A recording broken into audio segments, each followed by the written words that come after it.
เห็นไอ้นายนั่นอยู่บ้านใกล้ข่อยนี่ป้าผัวชองปีมันตันตายเขาลูกไปถามยาคูมันน่ะก็ถามว่าอันยาคูไปใช้ยาบ่โอ้ยไปให้บุญนั่นไม่ออกนี่นะว่าจะไม่ออกแล้วเป็นหยังเอ้าป้าผัวชามปีรถหูตันตายว่าฉันเอาแล้วจะมาช่างว่าวแท้เออได้แล้วฮัลโหลได้ๆเนาะโทรมาหยังเนาะมีเวียกหยังเนาะเอาบ่เห็นได้บ่โทรได้เห็นเบอร์เจ้าอยู่นี่นั่นเอาแล้วบ่ได้โทรเห็นแล้วจังว่าเห็นเนี่ยเนาะหรือว่าจังว่าเจ้าบ่ได้โทรแล้วก็อย่าค่อยเห็นแล้วค่อยโทรกลับฉันดอกอันนี้น่ะบ่แม่นค่อยโทรต้องโทรไปหาเจ้าได้ย่านว่ามีเวียกคั่นดอกบ่มีเวียกบ่มีหยังก็อย่าบ่ผิดหยังดอกค่อยเห็นแล้วค่อยโทรกลับฉันนะย่านว่ามีเวียกมีงานคือตะกี้ว่าสิลงมาบอกลูกบอกหลานก่อนว่าชนะแหละวันนี้เราชะม้อยแล้วค่อยนิ่มมันขนาดไปใช้นะบ่ได้มาแล้วก็ยาดอกบ่แม่นว่าก็สิโคตรคุ้มดอกค่อยเห็นแล้วค่อยโทรกลับได้นี่ไหนบ่แม่นค่อยเว้าอยู่ลิ้นกับเจ้าได้เว้าอีหลีได้นี่ไหนค่อยเห็นอยู่ในใช้นี่นั่นอยู่ในใช้อยู่ในเฮือนบ่อยู่ในใช้ซั่นฮะอยู่ในใช้ซั่นวะไปเพียงปากชีน่ะไปหยังปากชีคืออยู่ปากชลวันพุ่นเจ้านี่ไปเช้านี่ไปหยังไปหาผู้บ่าวบ่หรือไปหาผัวโทรมาอยู่บ่ไปส่งเครื่องคือว่าผัวขาดกันได้3 ปี4 ปีเลยยังโทรมาหากันยังไปหลัดกันอยู่บ่เฮ้ยสิบ่ได้จะได้เขาอยู่ไทยเขาอยู่ลาวเนาะโยอยู่ไสก็ไปแล้วอยู่อเมริกาผมก็ไปของผัวว้าวแต่เขาอยู่ในเมืองลาวนี่อันผู้บ่าวอยู่อเมริกาเพิ่นพาไปให้เขาทะล้านเหรียญเจ้าอ่ะ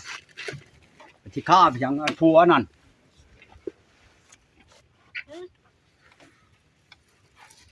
แม่นบ่ค่อยเว้าหรือผิดว่าหยังว่าอันเว้าเรื่องผัวเจ้าหั่นแหล้วว่าขาดกันไปแล้ว3 ปีแหละยังพัวพันกันอยู่บ่วะคือว่าหย่าแล้ววะไปจังซั่นแหละแล้วก็โทรลูกเต้าแล้วเนาะคนบ่ได้แม่นว่าอีหยังเราไปตั้งแต่3 ปีแล้วก็บ่มีเงินเนาะก็บ่มื้อแล้วคั่นปะเอาผู้ใหม่แหละก็สิเมื่อจักแต่ตัวอยู่กับตาหลุดนำว่าแล้วโย3 ปียังบ่อยากได้ผัวแล้วนะบ่อยากได้ผัวแล้วบัดนี้น่ะบ่อยากใช้ชีวิตโสดระวังเด้อพออย่างงี้ไอ้นายนั่นอยู่บ้านใกล้ข่อยนี่ป้าผัวชองปีมันตันตายเขาลูกไปถามยาคูมันน่ะก็ถามว่าอันยาคูไปใช้ยาบ่โอ้ยไปให้บุญนั่นไม่ออกนี่นะว่าจะไม่ออกแล้วเป็นหยังเอ้าป้าผัวชามปีรถหูตันตายว่าฉันเอาแล้วจะมาช่างว่าวแท้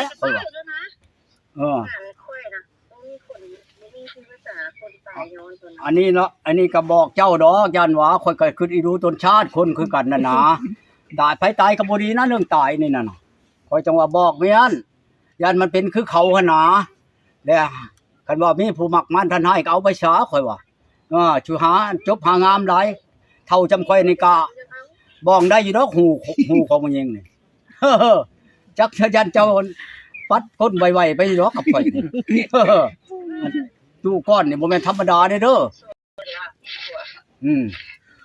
เจ้าจักแล้วบ่ลายข่อยนั่นบ่แม่นลายนอกได้ลายในได้ลายข่อยได้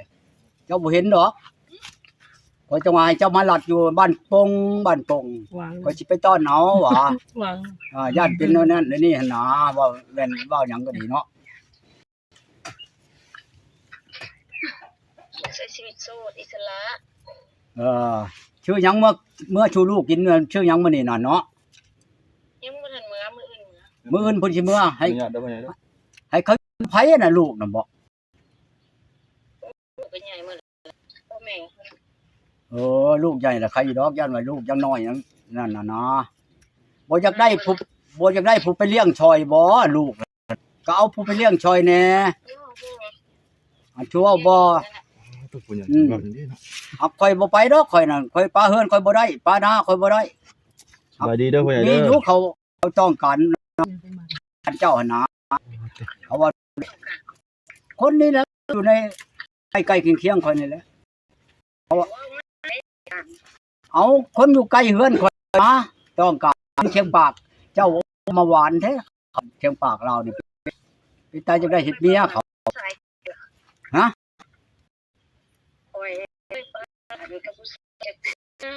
ว่าแนะนำข่อยผู้ชายบ่ข่อยหาผู้ไปเลี้ยงลูกแม่เจ้าก็อยู่ผู้เดียวหลายความทุกข์นี่ให้มันให้มีทุกข์แน่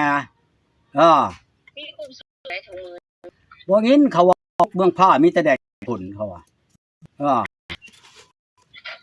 บางคนมีแต่กินนอนเขาว่าจักบ่กินแน่น้อยแน่หาเมียใช้มันใครอันนี้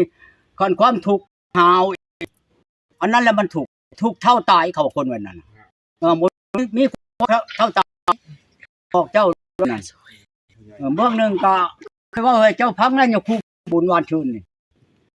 ได้บอกเจ้าได้นี่เลยคอยขึ้นที่เจ้าดอกคนรู้จักข่าวรู้จักกันมาว่าโอ้ย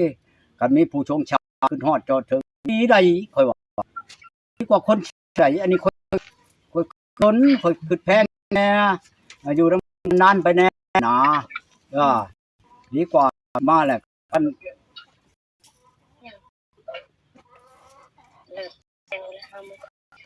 เอาพัดกันกับไผว้าวหันว่าบ่จะเบาไปแรงซะก่อนไปจะเชิงกลางเว้นกลางคืนหน่อยเลยเวียกนั่นกลางเว้นก็เฮ็ดได้เวียกบ้านกันมาร้องเบิ่งบักเฒ่าว่าน้องบักหนุ่มพังแต่เชียงก่อนว่ามันฟ้องจำได้เจ้าว่ะอายุ15ยังบ่ทำดอกข่อยสิบอกตัวนี้เหรอ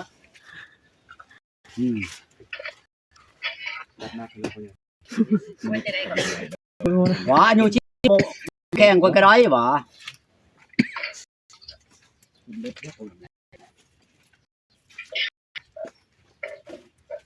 ยังไงตับเข้าวันนี้นะฮะไปใส่เด็กบอกถามข่อยเขาฉันก็ไปมากินเอาไปใส่เขานี่นะเอาบริเวณเวียนอยู่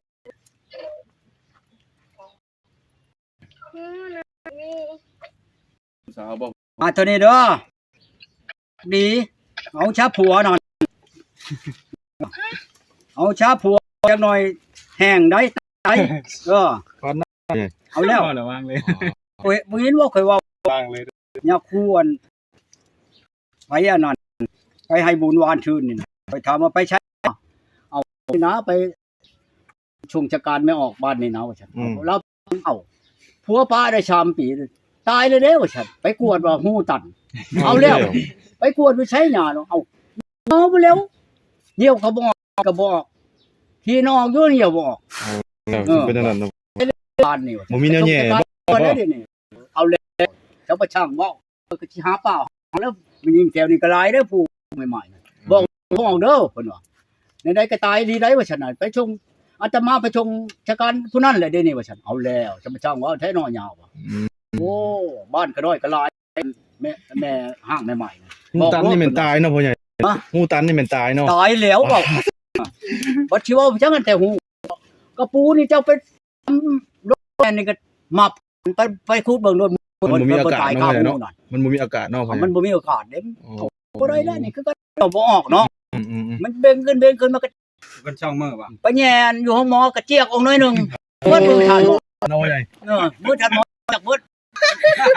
ให้ทานแล้วบ่โอ้ยเพิ่นจนเด้เพิ่นคนรถป้าบ่เจ้าทำคือไว้นะแท้น้อยยาว3 ปีเพิ่นว่าโธ่ตายเนาะคนคือว่าเนี่ยแต่พ่อบ่แม่นท้องเขาบ่พ่อใหญ่